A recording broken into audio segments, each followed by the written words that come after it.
Hello friends, આજે આપણે બનાવીશું સાબુદાણાની ખીચડી. આજે આપણે બહાર જેવી જ સાબુદાણાની ખીચડી બનાવીશું. તમે જોઈ શકો છો અહીંયા એક એક દાણો છૂટો છૂટો પડ્યો છે. બહાર જેવી જ ખીચડી બની છે. તમે પણ આ ખીચડી આ રીતે ઘરે બનાવી શકો છો. બસ થોડીક ટિપ્સ અને ટ્રિક્સનું ધ્યાન રાખશો તો તમે આરામથી ઘરે બનાવી શકો છો.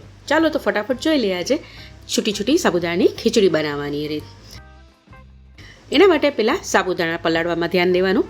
સાબુદાણા પલાળવાની પણ એક રીત છે, એક ટ્રીક છે. અહીંયા મેં સાબુદાણા 1.5 કપ લીધા છે. તમે કોઈ પણ વાટકીનું એક માપ લઈ લેવાનું અને એ વાટકીથી માપીને તમારે સાબુદાણા લેવાના.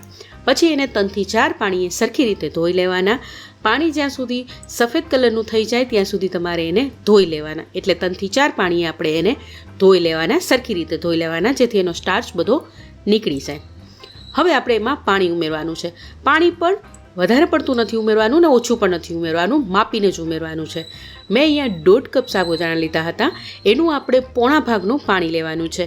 એટલે 1 કપ અને 1 કપથી વધારે 1 થી 2 ચમચી જેટલું જ પાણી લેવાનું છે.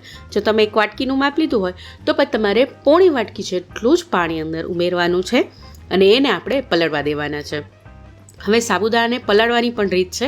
તમારે એને 3 થી 4 કલાક મિનિમમ ઢાંકીને પલાળી રાખવાના છે, જેથી એકદમ સોફ્ટ થઈ જાય. હવે જ્યારે સાબુદાણાની ખીચડી બનાવવાની હોય ત્યારે કડાઈમાં તેલ મૂકવાનું 3 થી 4 ચમચી જેટલું, અને તેલ ગરમ થઈ જાય એટલે 1 નાની ચમચી જીરું ઉમેરી દેવાનું. સાથે તીખાસ પ્રમાણે લીલા મરચાં ઉમેરી દેવાના અને લીમડો ઉમેરી દેવાનો અને 2 ચમચી જેટલા સિંગદાણા ઉમેરી દેવાના. અને આ બધું ધીમા ગેસે 1 મિનિટ સુધી સાતળી લેવાનું છે. હવે બધી વસ્તુ સતરાઈ જાય એટલે 2 થી 3 બટેકા બાફીને ઉમેરી દેવાના છે. અહીંયા ખાસ ધ્યાન રાખવાનું, તમારે બટેકા બહુ વધારે પડતા બાફવાના નથી. બસ બફાઈ જાય એટલા જ બટેકા તમારે બાફવાના છે. ઓવરકુક પણ નથી કરવાના અને કાચા પણ નથી રાખવાના. અને હવે એમાં મીઠું ઉમેરી દીધું છે અને 1 ચમચી જેટલી ખાંડ ઉમેરી દીધી છે. અને આને આપણે 1 થી 2 મિનિટ ધીમા ગેસ ઉપર ચડવા દેવાના છે બટેકાને. બટેકાને મેં 2 થી 3 કલાક પહેલાં જ બાફી લીધા હતા, એટલે થોડાક ઠંડા થઈ ગયા છે એટલે 1 મિનિટ સુધી એને ચડવા દઉં છું, નહીંતર તમારે એને અડધી મિનિટ જ ચડવા દેવાની. હવે 4 કલાક પછી તમે જોઈ શકો છો સાબુદાણા આવા છૂટા છૂટા થઈ ગયેલા હોવા જોઈએ. જો આટલા છૂટા છૂટા થઈ ગયા હોય તો જ તમારે સાબુદાણાની ખીચડી કરવાની. જો થોડુંક વધારે પાણી રહી ગયું હોય કે હાથમાં તમને ભીના લાગતા હોય સાબુદાણાના, તો પછી તમારે એને કપડાં ઉપર પાથરી દેવાના અને અડધો કલાક પંખા નીચે સૂકવવા દેવાના. જેટલો ભેજ વધારે હોય એટલું એને સૂકવવા દેવાના. તમે જોઈ શકો છો હાથેથી દબાય તો છે, પણ આમાં જરાક પણ સાબુદાણામાં ભેજ નથી. આવા સાબુદાણા હોય તો જ તમારે એની તૈયારે ખીચડી કરવાની, નહીં તો તમારે થોડીક વાર પછી ખીચડી કરવાની. હવે એમાં અડધો કપ જેટલા શેકેલા સિંગદાણાનો અધકચરો પાવડર ઉમેરી દેવાનો છે અને આને મિક્સ કરી દેવાનું છે. હવે અહીંયા ખાસ ધ્યાન રાખવાનું કે જ્યારે પણ સાબુદાણાની ખીચડી બનાવો ત્યારે સિંગદાણાનો ભૂક્કો કરીને તમારે આમાં સાબુદાણા આરે મિક્સ કરી દેવાના.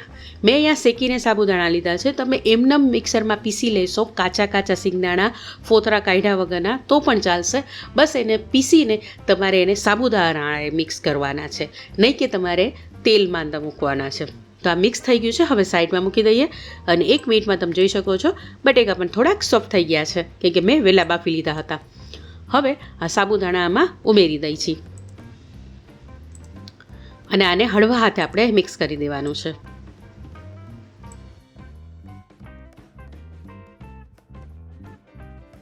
હવે ઢાંકીને 1 મિનિટ સુધી ચડવા દેવાનું ધીમા ગેસ ઉપર જ.